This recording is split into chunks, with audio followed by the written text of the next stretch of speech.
ডাল দিয়ে পুঁইশাক রান্না ছোট থেকে বড় সবাই কম বেশি কিন্তু এই রান্নাটা অনেক বেশি পছন্দ করে থাকেন। আর আজকে আমার এই রেসিপি ফলো করে যদি রান্না করেন তাহলে আশা করছি সবাই প্রশংসায় পঞ্চমুখ হবে। তো চলুন দেরি না করে রেসিপিটা দেখে নেই। তো এর জন্য প্রথমে একটা প্যান নিয়ে নিলাম আর এর মধ্যে আমি পুঁইশাক এখানে 1 আটি পরিমাণ পুঁইশাক নিয়েছি আর অল্প পরিমাণ ডাঁটা নিয়েছি, যেগুলো একটু নরম নরম ওই ডাঁটাগুলোই আমি নিয়েছি। খুব বেশি শক্ত ডাঁটা আমি এখানে ইউজ করিনি।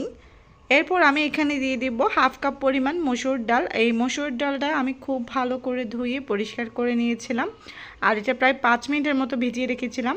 এরপর 1/3 কাপ পরিমাণ পেঁয়াজ কুচি, 2 টেবিল চামচ পরিমাণ রসুন এভাবে কুচি করে দিয়েছি।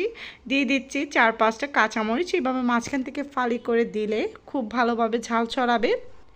এরপর একে একে গুঁড়া মশলা অ্যাড করব। এর জন্য প্রথমে 1 চা চামচ পরিমাণে হলুদের গুঁড়া, 1 চা চামচ পরিমাণ লাল মরিচের গুঁড়া, দিয়ে দিচ্ছি লবণ। আর কোনো মশলা এখানে আমি ইউজ করব না।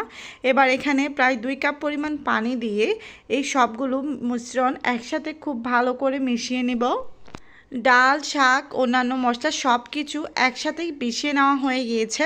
এবার আমি ঢাকনা দিয়ে দিচ্ছি আর ওয়েট করছি এটা খুব ভালোভাবে সিদ্ধ হওয়া পর্যন্ত।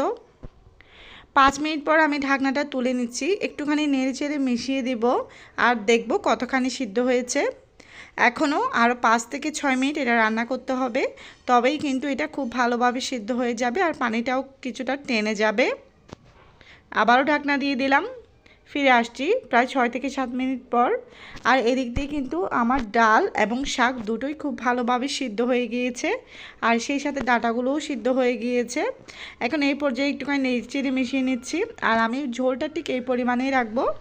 এবার অন্য একটি ফ্রাই প্যানে আমি বাগারের জন্য প্রথমে তেল দিয়ে দিয়েছি। যেহেতু আমি প্রথমে তেল ব্যবহার করিনি তাই এখানে তেলটা একটু বেশি দিয়েছি। এখানে রসুন কুচি, পেঁয়াজ কুচি যে যার পছন্দ অনুযায়ী দিতে পারেন কম বেশি। এরপর দুটো এভাবে শুকনো মরিচ দিয়ে সবগুলো একসাথে খুব ভালো করে মিশিয়ে ভেজে নেব।